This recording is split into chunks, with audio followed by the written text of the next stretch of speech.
Hey everybody, welcome back to Brainiac Baseball's 1982 Detroit Tigers season replay.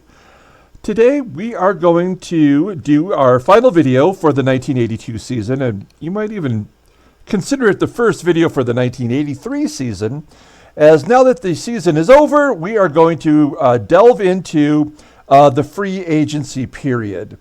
We will start by taking a look at our own Detroit Tigers free agents, which really only includes Mark Wagner, which we've already decided we're going to let him go. And then after that, the game will put all of the free agent players together, and we'll take a look and see who's available. And we will sim one day at a time and find out which players go to which teams. We're only going to do it for the first month or so of free agency, basically through the end of December 1982. I hope that makes sense. I am prepping for the 1983 season. There are a few minor changes. For example, the only team that got a new logo in 1983 was the San Francisco Giants. That is the logo that they started to use in the 1983 season. The one before that was the Giants name going in an upward angle with that orange ball, which was actually a really horrible logo. This is a nicer looking logo, in my opinion. Also, I've already added all the new team uniforms for the 1983 season, so any uniform changes will be represented when we start playing the game. And I've also already added all of the 1983 baseball cards. So just for an example, before we get started, taking a look at the Detroit Tigers here, there's the 1983 card for Sweet Lou. There's the 83 card for Alan Trammell. There is the 1983 card for Ricky Henderson. There's Gibby's 83 Donruss card. There is Eddie Murray's 83 Topps and Parrish's 83 Topps.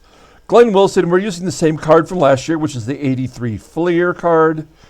There's Hawks Topps 83. Mickey Hatcher's using the 83 Donruss card. Hatcher was our team MVP. We did give that to him. He won by 2 votes, so thank you all who voted on the Baseball Mogul Facebook page. Howard Johnson using the same 83 Flair card as last year. Guy Solars using the same 83 Donruss card. Greg Brock's got his 83 Topps. Bobby Ramos, 83 Topps. Kevin Bass technically was still in the minor leagues in 1983. And Marky Wags, 83 Topps. And then the minor leaguers, which we won't have to worry about.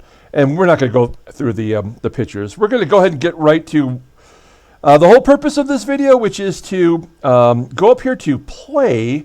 And we're going to play until the free agent period. So this is going to leap ahead.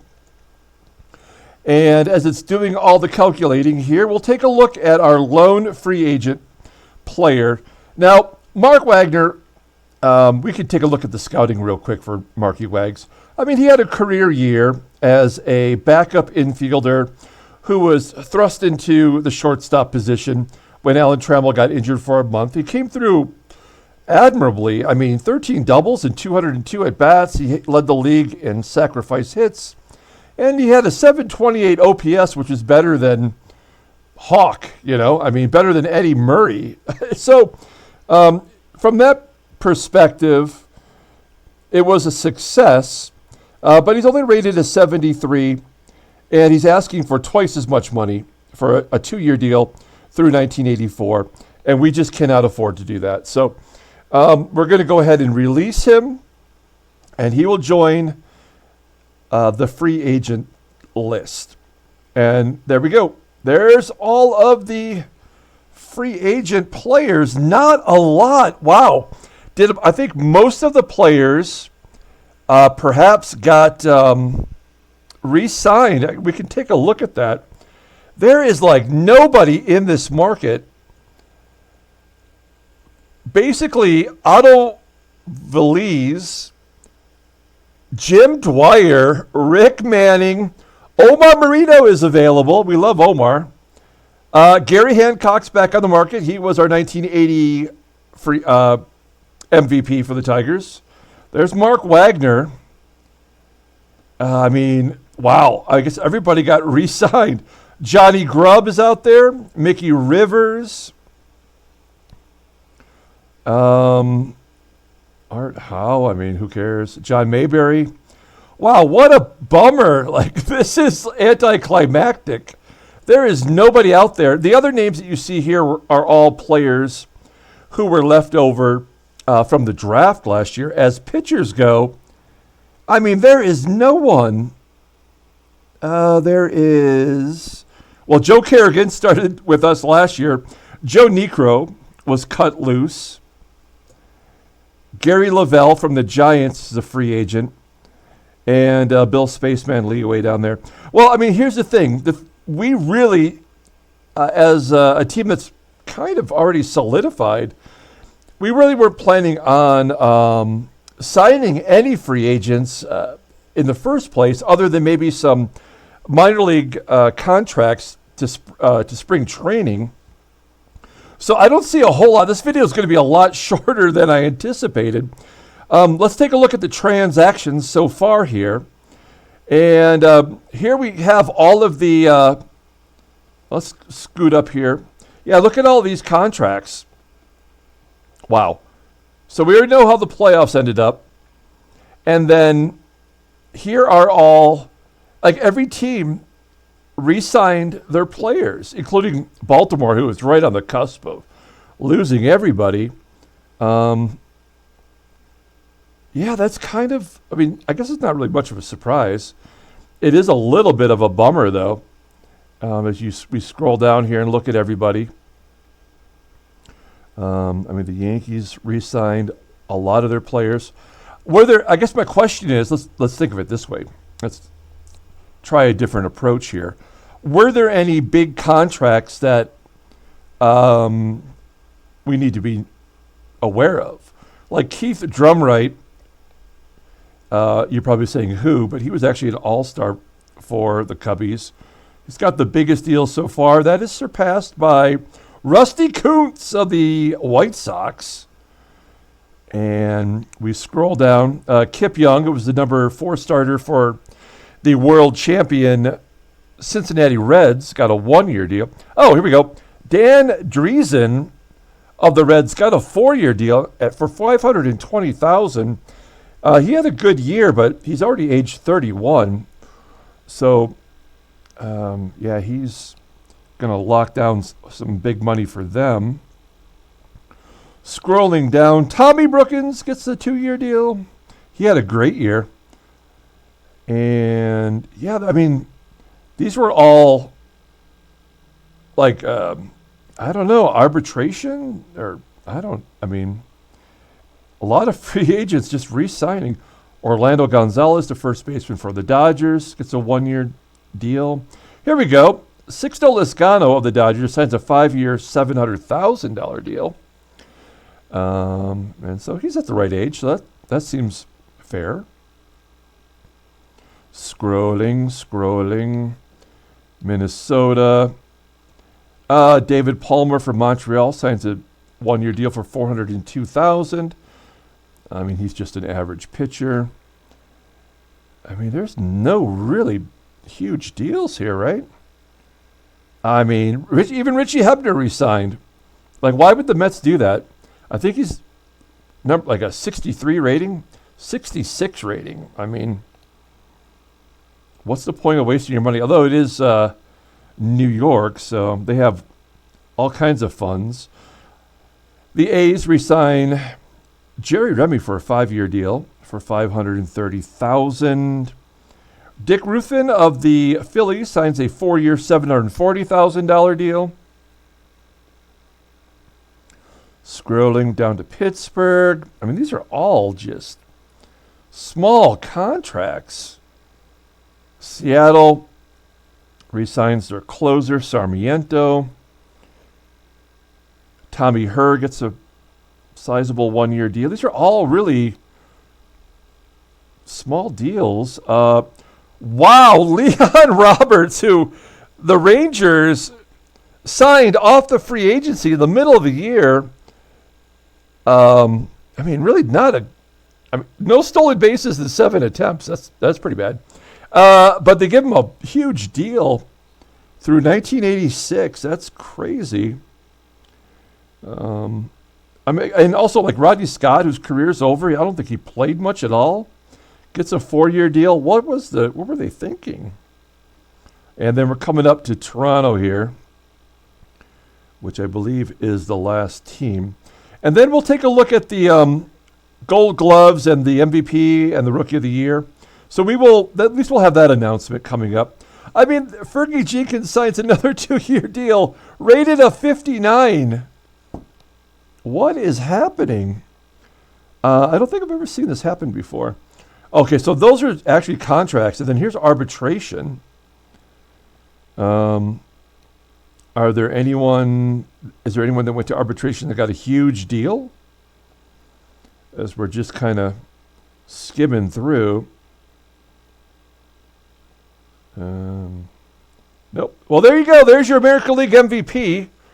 I guess there's no surprise there. Ricardo Saenz led the American League with 34 home runs. You see his numbers there. As a 20-year-old, wins the MVP. That's impressive.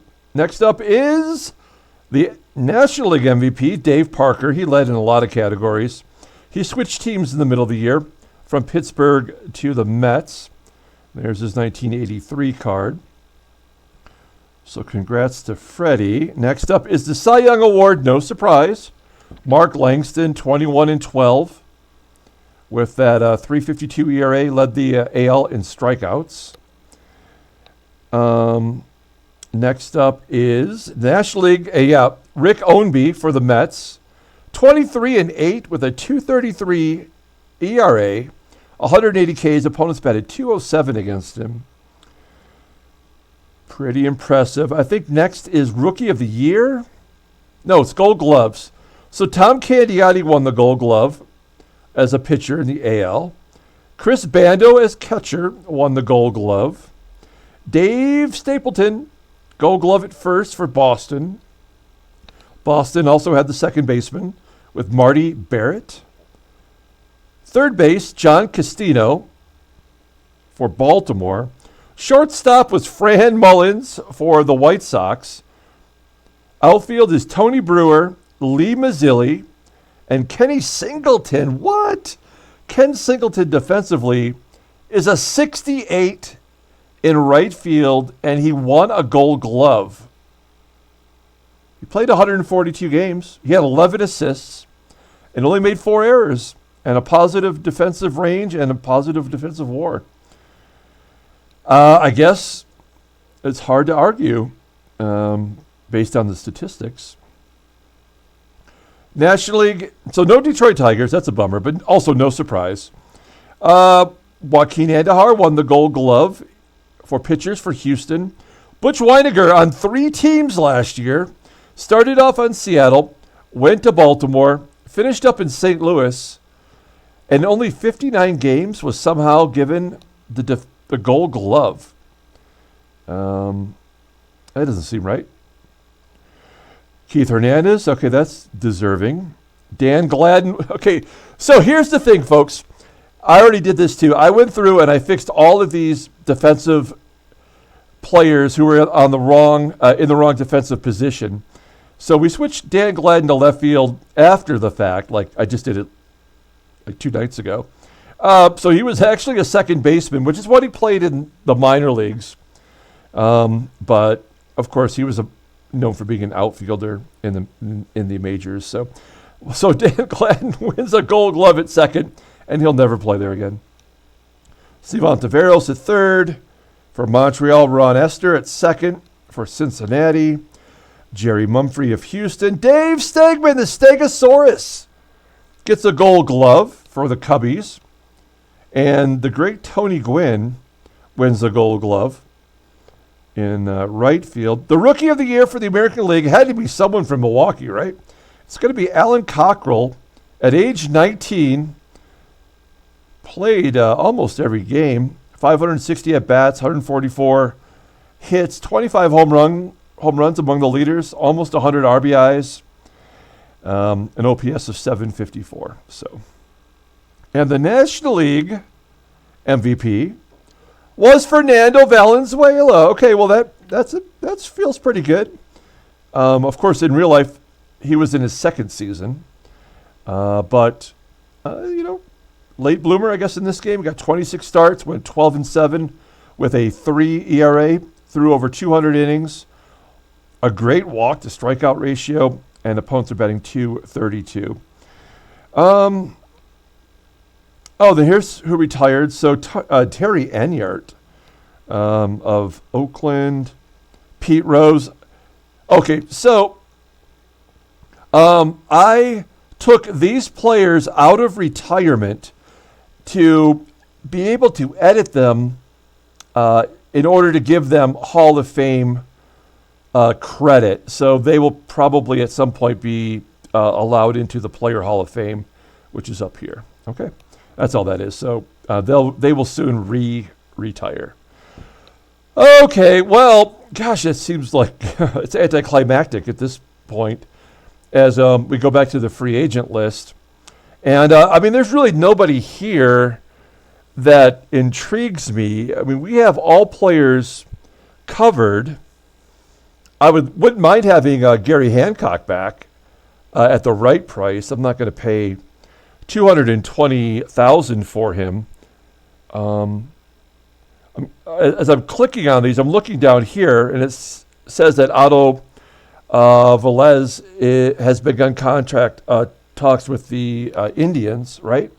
So I can't imagine there's going to be anybody else. There's I call him Velez, but it's Velez. Omar Marino's talking to the A's. That makes sense. That's a speedy team. Mark Wagner is talking to the Padres. That's good. We'd like to see him make the majors. As we scroll through, and we're not seeing anybody else. Oops. Okay, no. We're just going to quickly cut through here and just look to see. Nerp. Oh, okay, well, what about pitchers? Let's take a look here. Yeah, nobody so far. Yeah, this is going to be very anticlimactic.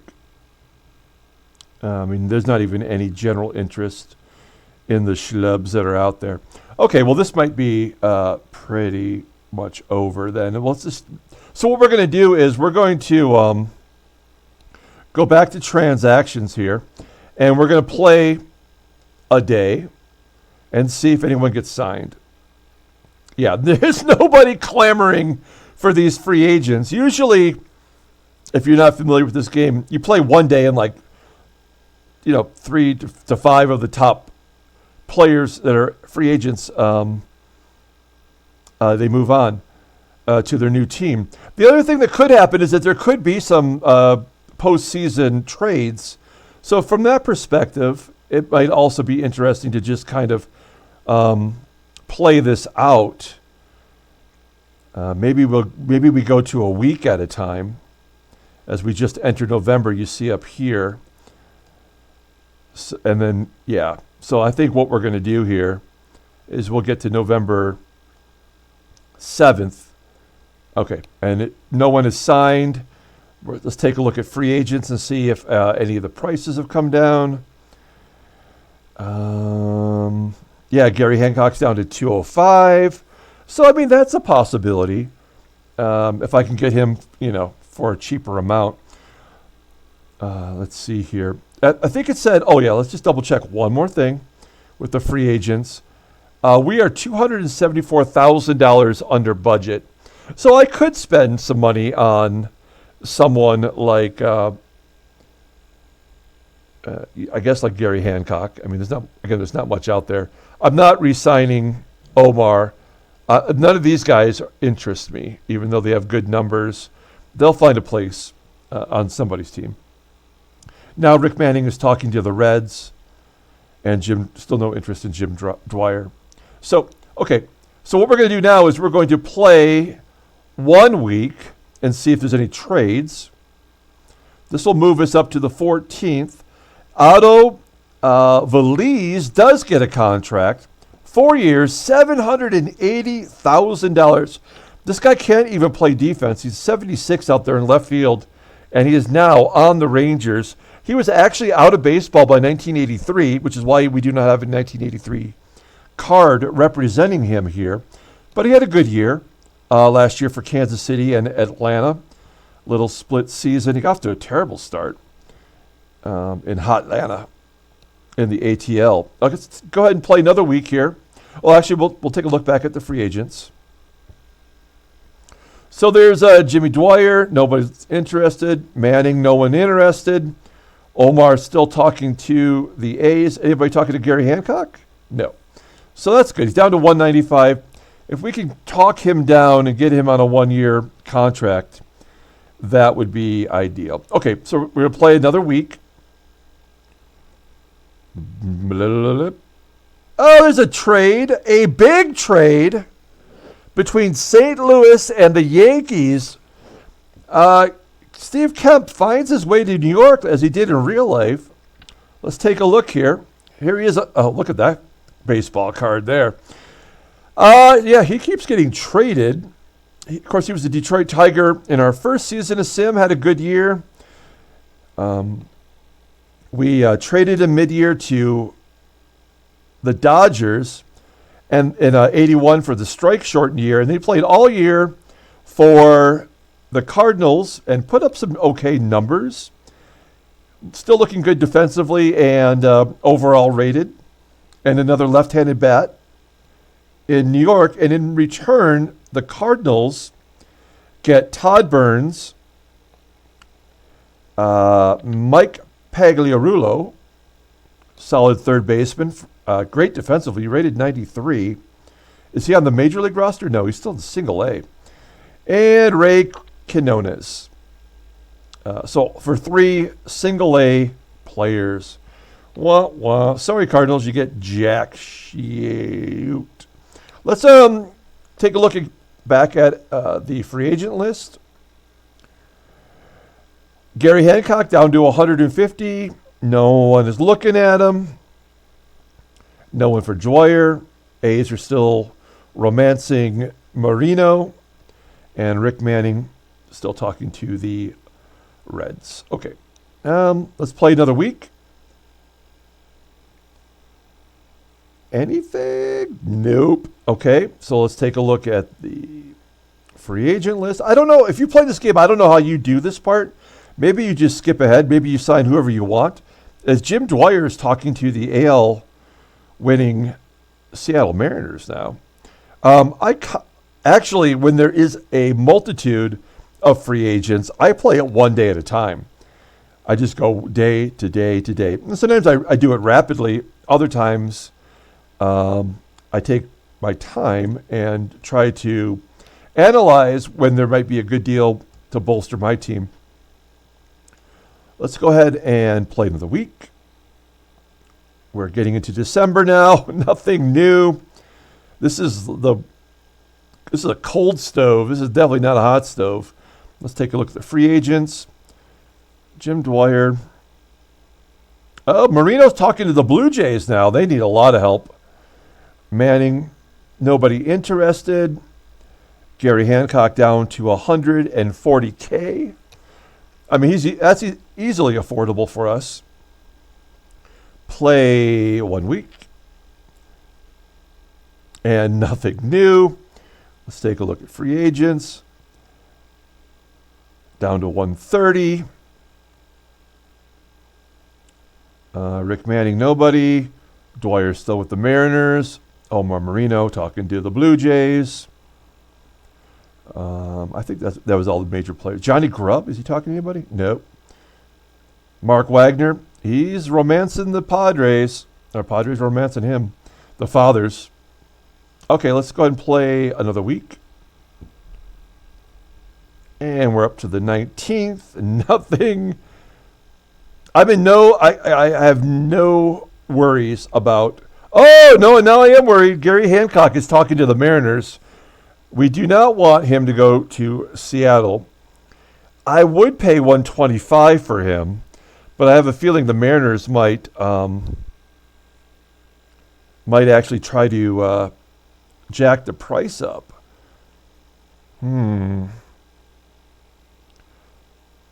Should we start negotiations? I mean, he was our team MVP. Let's take a look at him here real quick.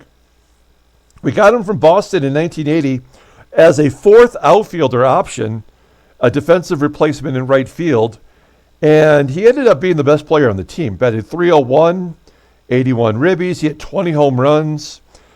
Doesn't walk much, as you can see. 81 was a decent year, but of course strikes shortened, and we didn't use him as much in the 110-game season. And then he signed with Kansas City, and they barely used him. He got 9 home runs. He batted .311, so he could definitely hit. Let's go ahead and advance one more week. Rolling the dice here. Anybody? No. Okay, let's see what he's worth now. Free agents and 115. Okay, our budget has gone down because for some reason we're still paying payroll through 1982. This is like Bobby Bonilla or something. Okay, so we're gonna negotiate with Gary Hancock here. 1 year. I think that's all we want. 1 year. He is a left-hander, right? I forgot. Yeah, he's a lefty, so that's always helpful. We don't have enough left-handers on the bench. He's only 28 years old. His ratings are terrible. But for that price, I'm gonna lowball him because that's my nature. We're gonna offer him 100 thou, and we are going to submit the offer. Oh, he jumped at it. Maybe there was no other team. Yes. Oh, no, the Braves have jumped in out of nowhere and offered a 1 year deal for 5 thou more. Okay, well, we could go. We're going to go for 115. So we're going to match the offer. Hey, there we go. We've got Gary Hancock back on the team. I have no idea what we're going to do with him. And now there's only 5 days left in the month of December. We're going to stop at the 31st. So we're going to play this out 1 day at a time, just like the entire world does. 1 day, 2 days, 3 days. Here we go. One more time. Not a damn thing. What a horrible offseason it was for MLB with only 2 free agent signings and 1 trade. Let's take one last look, and then I'll tell you what's in store for the 1983 season. Free agents. Here we go. So, Jim Dwyer, not talking to anybody. Rick Manning, not talking to anybody. Omar Marino, still talking to the Jays. And I don't think there's anybody else. Oh, Marky Wagner. What's Mark Wagner down to? 130? Yeah, I would not re-sign him. But if he's not signed by spring training, I'll offer him a minor league deal. If he's still hanging around, I mean, least we could do is throw some bones his way. Still talking to the Padres. Maybe the Fathers will sign him. Yeah, there's nobody down here on the bottom of the list. And there was no pitchers. I mean, wow, this was kind of disappointing. Yeah, nobody talking there. All right. Gary Lavelle. Nobody wants Gary Lavelle. Okay, so here's the dealio. My plan is to get the 1983 season started on April 1st, which would have been the start of the regular season for Major League Baseball. I think their actual starting date was March 31st. But nonetheless, we're going to start on April 1st. We'll be ready to go. There will be everything else has been updated so far. I just have a couple more things to do, which include giving my own calculations for the stadium effects. So I need to do that still. Otherwise, we're pretty much ready to go. And I guess until then, this will be me signing off for the 1982 season.